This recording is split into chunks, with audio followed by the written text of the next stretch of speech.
This is my Prolite Suite trailer, and I'm going to give my year-end review of it. The best feature of this trailer is the 590-pound empty weight.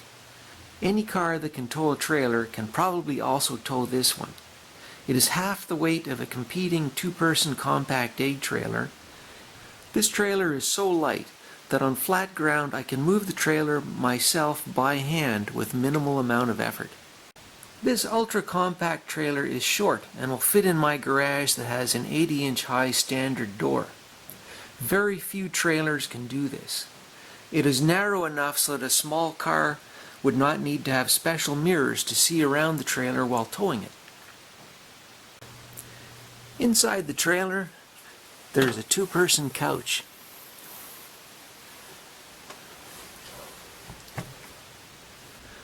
The couch easily folds down into a double bed.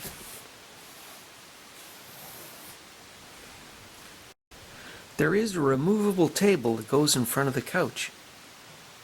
The table is a great place to eat if the weather outside is really bad. The table also fits on a bracket outside, just outside the door.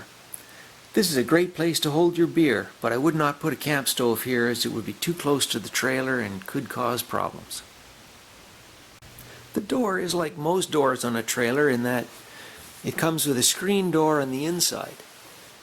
So these can be locked together or used separately and use it for extra ventilation and to keep the bugs out.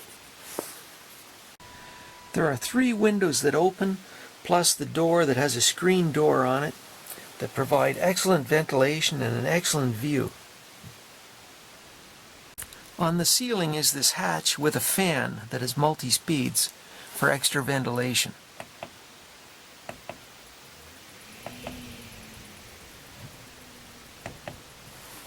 On the front of the couch there's 2 electrical ports, a USB port and then a 12-volt port for charging your phone and running 12-volt appliances.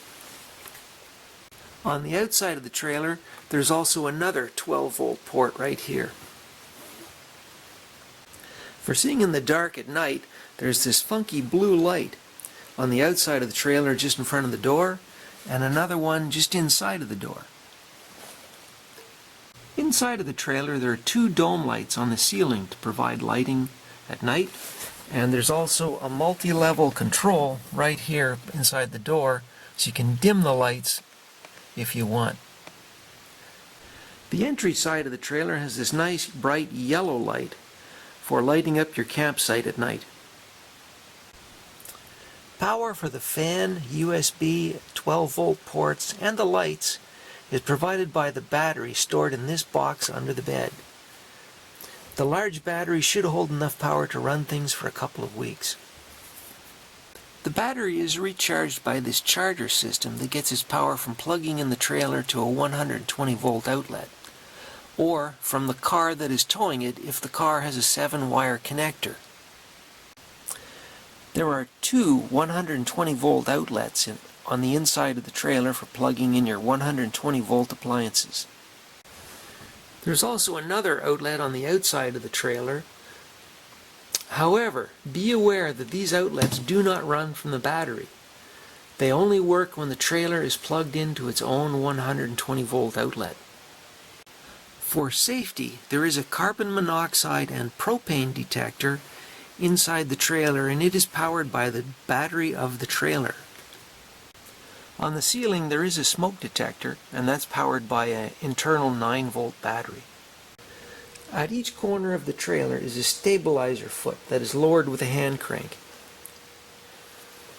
Now these aren't meant to lift the trailer and level it, so be sure to level the trailer first and then lower the feet before you try to use it. The wheels are large car size that give a smooth ride. Most trailers of this size use much smaller wheels that will give a harsher ride. Under the couch is a storage area behind this door. And there's 2 other doors on the side of the trailer to give access to the storage area. And as you can see, there is quite a bit of space to hold your stuff. The side hatches are generously sized and give good access to the interior. So there's lots of space in there, should be able to hold a lot of stuff. There is no bathroom in this trailer, but the hatch will allow a small chemical toilet to fit inside. So you can tuck the toilet away when you're using the trailer and pull it out only when you need it. So the toilet fits right inside the hatch, and close the door and no one will even know you have it. We got our trailer with the optional counter with sink installed. This turns a wasted area into extra storage. There are no water or holding tanks in this trailer. The water comes from a hose attachment at the side of the trailer that would go to a campsite tap. And the sink drains directly onto the ground below the trailer. Be sure to leave the drain plug in the sink at all times, as the drain is simply open at the bottom of the trailer and insects could climb up the drain and get in the trailer. We got our trailer with the larger battery option that provides 110 amps of power instead of the 50 amps of the standard battery. And here is the battery removed from the trailer for the winter. This weigh scale it's sitting on shows that the weight of the battery is 65 pounds or 30 kilos. So that represents 10% of the total weight of the trailer, which is around 600 pounds. That's a lot of weight to have tied up in the battery. Since the trailer only has a fan and 5 LED lights, I don't believe we needed this option. So I'd recommend against getting the bigger battery. So for camping in this trailer, you just have to get used to it. It is quite small, and you have to think of it in terms of being a tent on wheels. So it has your basic space to do some living, but really it's just meant as a place to go to sleep, get changed, and be a base for all your equipment. It's not the kind of trailer you're going to come into to spend a lot of time. The trailer is really great for going on short trips, or if you're moving around frequently, or if you have a small car and you really can't tow anything bigger than this. So it's much better than having a tent. It's nice and dry if it rains. Great place to be. But you've got to make trade-offs, and it's not a full-size trailer. You just have to remember that. Now for things on the trailer that I don't like. First up, this is the table. And it has these very sharp corners on the supports. They could damage the trailer or hurt somebody. So I will be taking a saw and I'm going to round these off because it is just wood. I don't know why they wouldn't have done that at the factory, but I'm going to take care of it.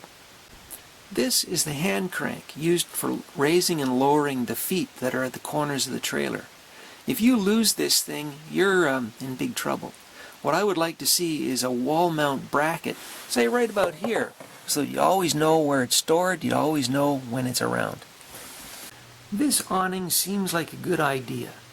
You know, it appears to roll up tight and tuck away nicely and be nice and lightweight. However, it's over-engineered, complex, and fragile. The fabric of the awning is much too thick for an awning this small. It is so difficult to roll up that I'm not even going to unroll it to show it to you. The teeth on this zipper are just simply too fine, and this zipper will fail unexpectedly on you. And it is a two-person job to be able to put this awning away, because it's just so tough, like the fabric is just so thick and unwieldy that you can't do much with it. These aluminum poles and frames are the frame for the awning, and it is heavy and complex. The telescoping poles are flimsy. This pole in the middle, for instance, is bent slightly. It's supposed to go in the other pole beside it, but it won't because it's slightly bent and jams. I expect in a year or so the whole thing is going to fail, and I'm going to have to replace the awning with a simple $10 poly tarp and some tent poles. For electrical power, the trailer should have used an electrical inlet like this one. It is a reverse electrical outlet that the female end of an extension cord would fit into. Instead of having a simple electrical inlet like I just showed you, this trailer comes with this 30 amp cord. It's very difficult to bend, it's stiff, and the only way to plug it into a normal outlet is if you use this adapter.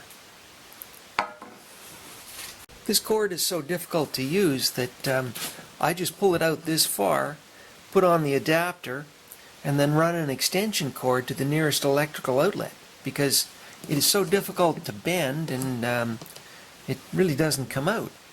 The other issue with this cord is now I have an opening that goes into the trailer that can be used by insects, mice, and rainwater to get in. Here is a gotcha that may or may not be a problem. The trailer is designed for a 19-inch hitch height. This is higher than most trailers and may be a problem for your average car. Now for the 3 design defects that we encountered. The factory installed fire extinguisher right here is very heavy, and it was mounted in these 3 holes in the wall using these screws, but it simply broke loose during the ride home from the dealership. Problem number 2 is this is the emergency release lever used to open this side window. It's simply too flimsy for this job, and part of it is already broken off. And you better carry duct tape with you to hold the window closed in an emergency once this lever breaks on you. The keyholes on the side hatch are also a problem. Any key can go in the opening, and the correct key can go in any orientation, upside down or crooked or not correct, and it will only unlock if the correct key is put in the correct position. This is looking at the key from the back side, and the material in this hatch is very thin and flimsy. And now after a few uses you don't even need a key to unlock it. The thing is free to rotate on its own. So the lock is totally useless at this point. Might as well just use a screwdriver to open it. In conclusion, I really like this trailer. Apart from the 3 problems I just mentioned, everything is great. I would definitely buy another one if I had to. And really, with my lifestyle of using a small car and I want to keep the trailer in this small garage, I really don't have any choice anyways.